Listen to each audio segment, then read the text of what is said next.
It is said that holy souls never leave this world, and this is because their teachings remain eternal.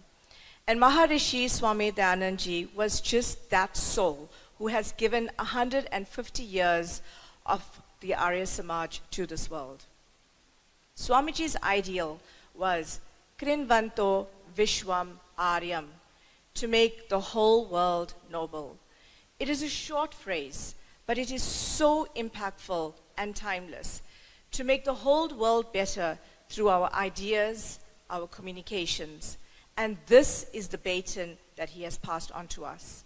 And this is why his 200th birth anniversary is not just a celebration of his life. It is actually a call to courage and tenacity and resilience, because we know that the world that we live in is full of challenges and prejudice and hate. And Pujya Swamiji, as he was known then, he was vilified and he was eventually assassinated for his beliefs, his teachings, and his reforms. And his message is that in the face of adversity, that rebel spirit calls onto us to be the torchbearers of every generation, to balance out the world from its harshness, to balance the good and the evil, and the justice and the injustice.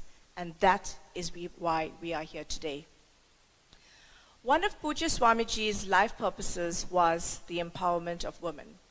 Today, as the Samaj, we stand proud that women are taking the lead in key positions in our organization.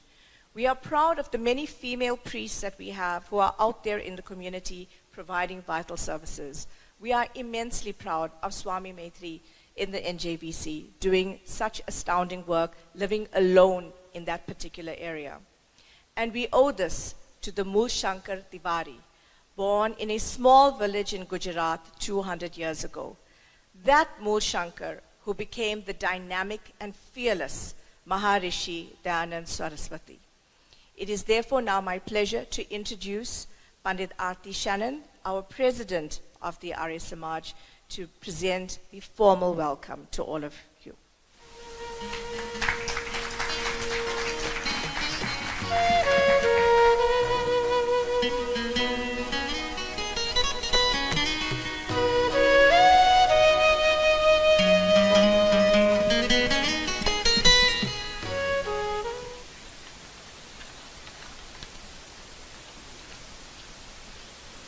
Pujya Swami Dayanand Ji, Pujya Swami Maitri Ji, and I was going to say Pujya Swami Jis, but I see they're not around.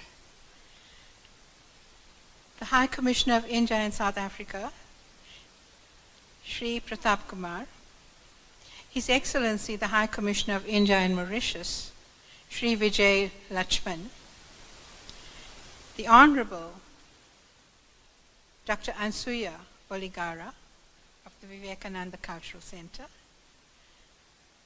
members of our sister organizations present, and distinguished guests, my prem namaste to one and all of you. Today I stand here filled with joy as we all get together to celebrate this very important person in all our lives, not only in the lives of the Arya Samaj, but in the life of every human being, because what he preached and taught was for all mankind.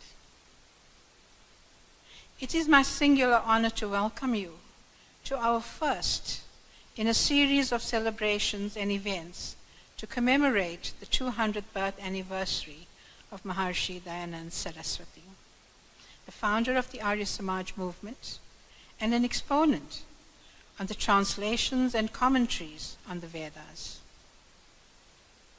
Pandit Nardev Vedalankar, in the preface to one of his tracts on Swami Dayanand, had this to say, and I quote, "A true leader is he who endeavors to improve the lot of his people in all walks of life, not in one or two only, in the long history of mankind. three leaders of India possessed this qualification. They were Sri Krishna of the Mahabharata, Swami Dayanand, and Mahatma Gandhi. Although Swamiji was essentially a religious leader, his efforts in other fields of life created an upheaval, the like of which had not been experienced for over 1,000 years. It was the upheaval which awoke the people and made them conscious of all they had lost in slumber. Sri Krishna laid the foundation, Swami Dayanand built on it, and Mahatma Gandhi endeavored to maintain the dignity of the edifice. I close quote. It all began with the young Mool Shankar leaving home in search of the truth and God. When India was in a state of decadence after the Mahabharata war, and foreign invasion was a huge threat, it was the might of the heroes like Chandragupta Maurya, Prithviraj Chauhan, Rana Pratap, Chhatrapati Shivaji, and a host of other heroes who salvaged the prestige of India. Then there were those men of God in the field of religion and culture who also brought about sanity with their vast resources of knowledge and calm temperaments. One of these was Swami Dayanand Saraswati, who, as his Guru Dakshina to his Guru Virjanand, promised to go out into the world and preach the truth about God and his revelation to mankind, the Vedas. The influence of Swami Dayanand and the Arya Samaj in South Africa. During the time of colonialism, Indians had reached the shores of far-off lands as indentured laborers. South Africa was one of such countries. Upon arrival on the shores of South Africa from 1860 to 1912, Indian indentured laborers were at the mercy of the white settlers of the British government, the Dutch settlers known as the Afrikaners, and the indigenous African communities who were dispossessed of their land. From 1912 onwards, with the formation of a body to represent Hindus in South Africa, established by the Arya Samajas, Swami Shankaranandji, the Girmitya tag fell away, as freed Indian laborers chose to settle in South Africa. Life under indenture was hard, with women often being on the receiving end. Indentured life had resistors and collaborators. It had class fighters and caste defenders. This resulted in the degeneration of the social and moral status. With no proper place of worship that they were so accustomed to in the land of their birth, they had begun to cease religious observances and turned to other religions. There was an urgent need to restore their faith and religious beliefs and to stop the conversions that were taking place. Some 45 years later, in the early 1900s, saw the arrival of the first missionaries from India, Professor Bhai Parmanand and Swami Shankaranandji. They were instrumental in establishing the various Hindu young men's associations, the Vedharam Sabhas, and the founding of the South African Hindu Mahasabha. One South African leader who was an ardent follower of Swami Dayanand was Pandit Bhavani Dayal, a South African by birth, later initiated into the order of sannyas. He was not only actively involved with Gandhiji's Satyagraha struggle, accompanied by his wife, Jagrani Devi, but was equally involved with the propagation of Hindi. At the birth centenary celebrations of Rishi Dayanand in February 1925, which heralded the inception of the Arya Pratinidhi Sabha of South Africa, Swami Bhavani Dayal accepted the position of the first president of the organization.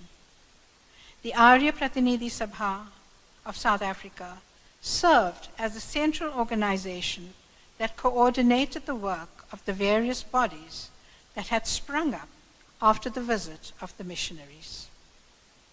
The Arya Pratinidhi Sabha South Africa took root when the members of the Arya Yuvak Sabha called for the establishment of a central body. The Arya Yuvak Sabha, as you know, is another organization that was established when Swami Shankaranandji visited. It was through the three founding members or founding fathers of the Arya Yuvak Sabha that the Aryan Benevolent Home took birth. This task fulfilled the obligation of the 7th and 9th principles of the Arya Samaj, which calls for social justice. Today, the Aryan Benevolent Home is the flagship of the Arya Yuvak Sabha and is recognized and appreciated globally. We salute the founding fathers, Mr. D.G. Satyadev, Pandit Naina Raj, and Mr. S.L. Singh. And in current times, the leaders who took over from them, Bhai Ram Barosji and Naren Bhai Patundin. When Pandit Nardev Vedalankar arrived in South Africa as a Gujarati teacher, he saw the need to promote and propagate the Hindi language. Panditji called for a separate body to be formed to attend to all matters pertaining to Hindi. In his wisdom, Panditji established the Hindi Siksha Sangh of South Africa in 1948. Today, the Sangh is 75 years old, with everything digital, and is currently reaching out to students digitally so that even the working class can access the online portals to study their favorite language. Ladies and gentlemen, this in brief is what the Arya Samaj has brought to South Africa in the name of spirituality, language, and culture.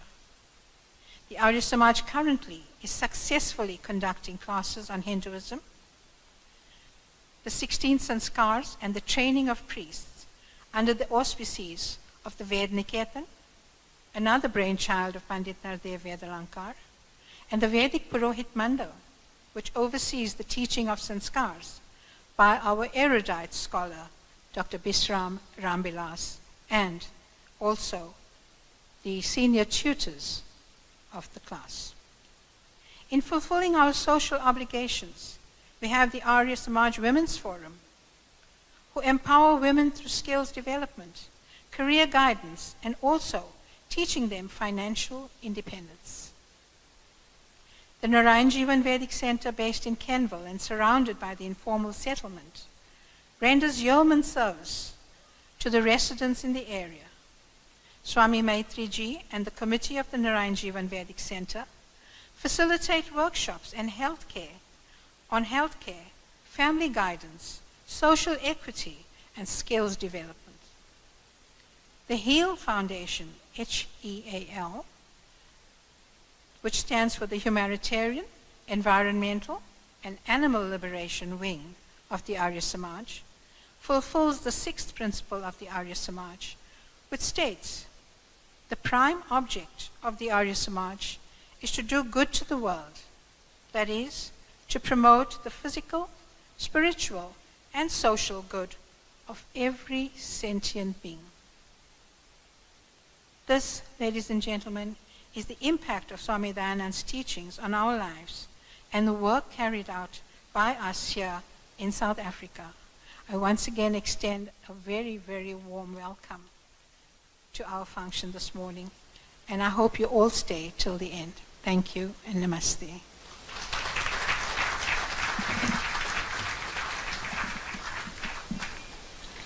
Dhanyavad Panditji for that very insightful and gracious welcome. One of the grounding values of our dharma is Atiti Devo Bhava. The guest is God, so we hope that you do enjoy our time with us today. A very special welcome as well, namaste and swagatam to Swami Atma Ramananda ji from the Sannyas Council as well as from the Ramakrishna Center of South Africa. Shama Swamiji and swagatam.